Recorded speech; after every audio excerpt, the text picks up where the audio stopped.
Hey everyone, here is the long overdue part 4 of what my series is entitled Walt Disney World 101. In the last part of part 3, I mentioned that this segment was going to start to deal with the dining options. And as I've tried to do throughout these videos, I'm trying to stay out of the opinion arena and stick with more of the facts. That way you have the facts that you need in order to make the best decision for you and your family. So let's get right into dining. And before I get into, and I'm not going to talk about the individual dining options from the standpoint of what my favorite table service restaurants are, or my favorite quick service restaurants. That is not the purpose of these videos. These videos, again, are to give you the facts that you need in order to make a decision. Disney offers Disney dining plans, and those plans vary based on the things I'm about to talk about. And again, you're going to get a lot of people that are going to start giving you opinions when it comes to the things I'm going to start talking about. So here, let's give you the facts. With the exception of the value resorts on Disney property, the moderate, the deluxe resorts, as well as the each park has both table service options and counter service options and snack options. So let's first talk about counter service or quick service. Disney has what they call a quick service plan. So that means this is only going to be your option along with the snacks for this plan. So you need to understand what a quick service or counter service option is. For the lack of a better way of describing it, it is very similar to going to a fast food restaurant. All the the quick service or counter service venues, whether at your resort or in the parks, are going to be venues where you stand in a line, go up to a counter, see the set menu in front of you, and order off that menu and then get a tray full of food and then take that to go find some available seating, whatever's available for that particular counter service or quick service venue. Or in your resort, you'll go to the designated seating area inside where the counter service or quick service options are. Now, that'll range from a chicken sandwich to barbecue sandwich to hamburger to hot dog. And then if you get into other types of quick service options inside of places like Epcot, you can even get into Thai noodles and rotisserie chicken, etc.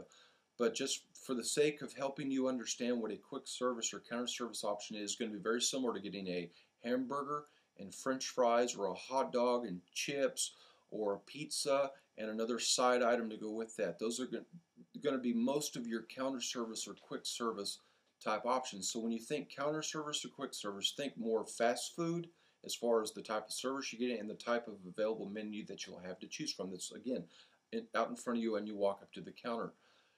Table service restaurants, those are going to be more of the types of restaurants where you might need a reservation to get into, where the waiter or the hostess or host is going to seat you at your designated table. You're actually going to get waited on at your table, hence the word or the phrase table service. And then you're going to have a menu to choose from that typically is going to be much more expensive than your counter or quick service restaurants. And again, the food should be on par with what you're paying. So you're going to be paying more, but the quality of the food is typically going to be higher. Now, the character meals that are available at Disney are all related to what they call the table service venues. You can't go to a counter service or quick service venue and expect to have a character meal. So again, if you're wanting to do a character meal, you will be delving into the table service arena. Now, here's where it gets to the problem of opinions. Again, you have quick service, counter service, and table service venues. And then even the counter service venues have available snacks, and then there's all sorts of different snacks. And let me just, I guess, briefly explain to you what a snack credit is. A snack is if you were to get a big soft pretzel or a turkey leg at one of the kiosks in the Magic Kingdom, or a cinnamon roll in the Main Street Bakery at the Magic Kingdom, etc., or a Mickey ice cream bar in all the different parks. Those are considered snacks, or maybe a bottle of water or a beverage. So I say that to say this. Now we get into the dining plans that Disney offers. And there's really three main ones. And for the most of my clients, there really is the only choice between the two, because I've had very few clients that have ever decided to go with what they call the deluxe dining package. So let me back up and go to the beginning. There's the quick service dining package, the basic dining package, and then the deluxe dining package. Now, let me just tell you what's with the deluxe, then I'm going to back up and spend the rest of my time basically with the quick service and the basic. The deluxe dining package gives you 3 meal credits that you can use however you want, whether it's table service venues or counter service venues. And then it gives you 2 snack credits, and then it gives you a refillable mug. Now, these credits, as I'm going to say, are credits per person in your party as well as per night. So if I'm going with me and my wife and we stay 7 nights, we will each get, for the deluxe dining package, we'll each get 3 meal credits, 2 snack credits, and a refillable mug. Now, the meal and the snack credits are per night. So if we're staying 7 nights, we get enough credits. So just take those credits times 7. And that's how many credits you have to use. And people always ask, well, how do you get to use those credits? And basically, if you wanted to expend all your credits in the first 5 days and not use any credits on the last day, it's really up to you. But the thing I'll emphasize for all of the different dining plans is those credits expire at the end of your trip. You don't get to carry them forward. So if you have credits left on your room key card, your key to the world card at the end of your trip, they expire. They're useless. So I always make sure people understand that if you're going to get a dining plan, make sure you plan accordingly and make sure you use every credit that you've, in essence, have paid for. So the deluxe package, it is costly, which is why a lot of my clients do not go that route.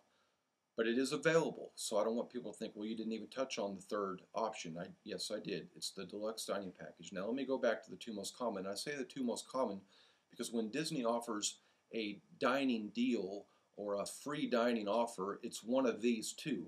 I've yet to see a deluxe dining deal offered for free.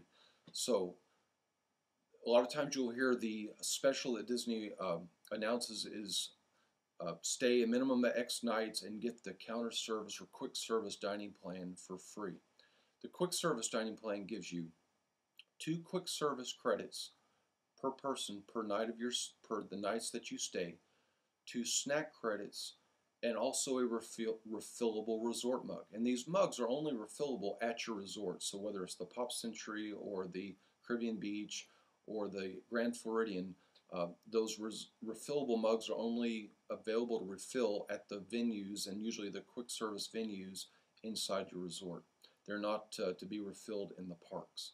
So the quick service plan, again, is 2 quick service credits, 2 snack credits, and a refillable mug per person per the number of nights that you stay. Now, it is key to understand you can't pick and choose who in your party gets the dining plan. If you book a reservation or a package deal, everybody in your party has to be on the same plan. And really what happens, they give you your key to the world card, which is your resort room key as well as your key to get in the parks or your pass to get in the parks, and they put those credits on that card. So that card is an all-inclusive deal that has all the credits for the dining. So again, without giving you my opinion on that dining plan, there's your first option. Again, you can use those credits. There's 2 credits, and if you figure if you eat 3 meals, you're short a credit. So you will have at least probably 1 meal out of your pocket, but people have really mastered the art of utilizing their credits to where they really don't spend that much money out of pocket above and beyond their meal plan. So again, quick service dining plan, 2 snack credits, 2 quick service counter service credits, and a refillable mug per person per night that you stay. Now, the basic dining plan, it gives you 1 table service credit, 1 quick service credit, and 1 snack credit.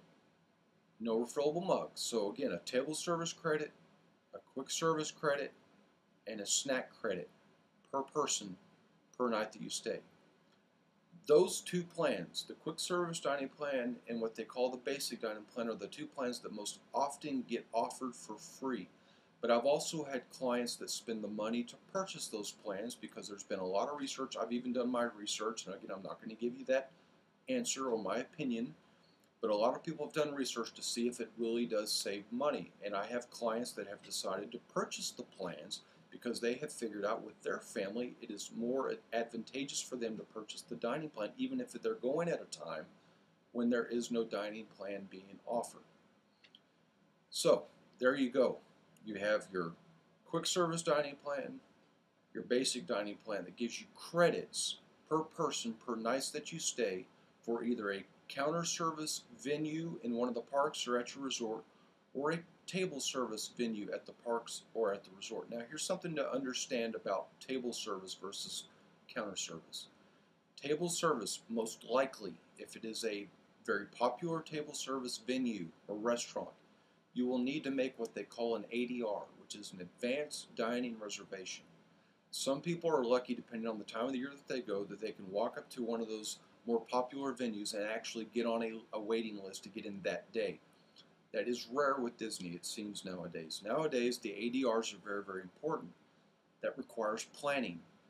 When you are a Disney resort guest, when you get within 6 months of the start of your stay, you can book your advanced dining reservations, and you can do that online. I do that as a service for my clients, or you can do it over the phone with Disney, and you can go through their various lists. There's over 100 options that you can choose from for dining, and you will need to sit down and decide what you want to do if you do the basic dining plan, because you will have a table service credit, or if you do the deluxe, since you will have the ability to have table service credits. Now, if you do the quick service dining plan, there's no advanced planning needed whatsoever. You'll walk up, no matter what the crowds are, you'll walk up to those venues and order at the counter just like you would at any fast food restaurant. So there's no advanced planning.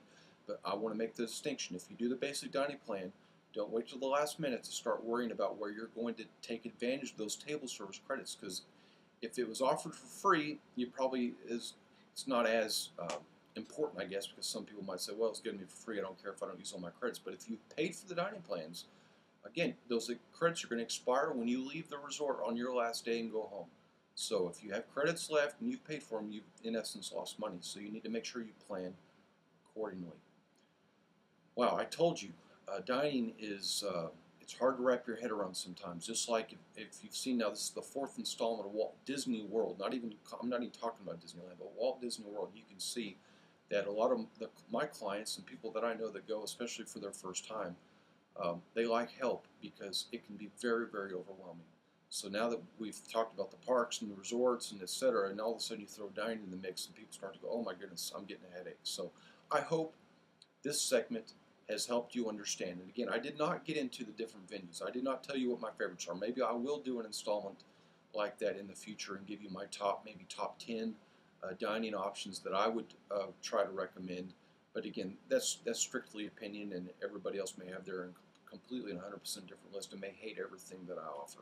So again, just understand the difference between a quick service venue, a table service venue, which also includes character meals, and a snack. And then those different plans come with a variety of those different options, or they package those options differently, along with the option of getting a refillable mug with a couple of those plans as well. So I hope that's helped. Send questions, comments, etc. Be glad to help you in any way I can understand Disney a little bit, Walt Disney World, a lot better, so it'll make your next trip, maybe even much more enjoyable than it was the first time. Or if you're going for the first time, I want your trip to be the most memorable trip possible. So thanks again for watching, your support, and we'll talk to you soon.